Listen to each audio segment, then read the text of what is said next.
Outlaw Sports is brought to you by Molson Canadian, made from Canada, and Rocky Mountain Barbecue, Alberta barbecue cuisine at its best. Welcome back, everybody. Mike Lunsberg along with Ian Busby of the Calgary Sun, still wearing the Prince jacket here. I want to talk to you about the quarterback situation right now. Had Kevin Glenn won, I wanted to know, would his chances have been better to be back as a Calgary Stampeder? Because right now this is Drew Tate's team, there's no doubt about it.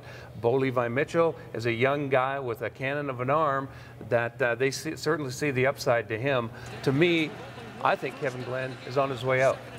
It's up to Kevin Glenn. Yeah. I think it's the very similar situation to last year, where Henry Burst went into the offseason thinking next year he was going to be a backup or be out of town. Yeah. And if Kevin Glenn says, I want to be a starter or else, the or else is he's going to get traded. Yeah. Or else they bring a disgruntled quarterback to camp, which is not going to happen. I don't think John Huffnagel's not going to allow a situation where he has Drew Tate, an angry backup quarterback, and a third stringer who's not ready, because Drew Tate right now has to prove that he's not Buck Pierce. Exactly. So he fully understands that. He hasn't played a full season. He hasn't made 18 starts. His most consecutive starts in a row, well, consecutive starts in a row is redundant, is 4. Yeah.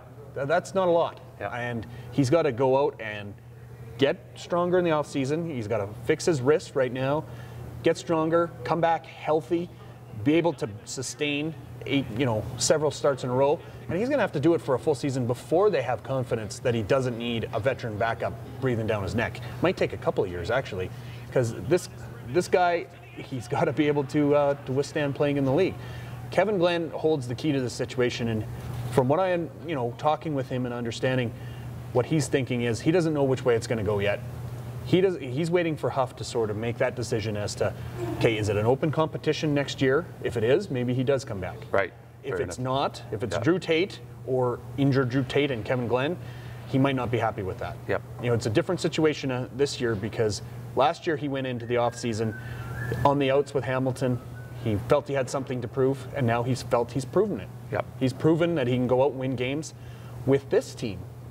Would he win games with the group that's in Winnipeg, or the group that's in Edmonton, the coaching staff that's in Winnipeg, or the coaching staff that's in Edmonton? Those are huge question marks. No doubt, but those are the only two spots that need quarterbacks and need veteran quarterbacks. Right. Unless the entire league gets shaken up by a retirement, say Anthony Calvillo retires, Adrian McPherson is a question mark. Yeah. He's a free agent.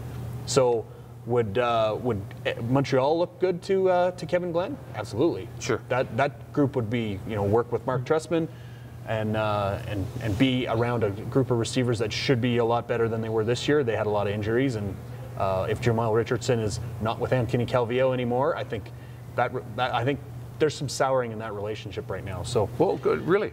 Well, it seems to me, talking with the Montreal guys, they feel that Anthony was just the way that 2011 ended, with Jamel Richardson getting all the credit for what was going on. They felt there was a little bit of a souring with those two. Really? And the sense was Jamel Richardson wants out if Anthony Calvillo comes back. So how much future does Anthony Calvillo have compared to what future Jamel Richardson has? Wow. So this league is never dull. No. We always think going into the offseason it's going to be, these teams will come back next year the same. Never works out that way. The offseason always contains some intrigue. Intrigue at the quarterback position with the Stampeders and certainly around the CFL.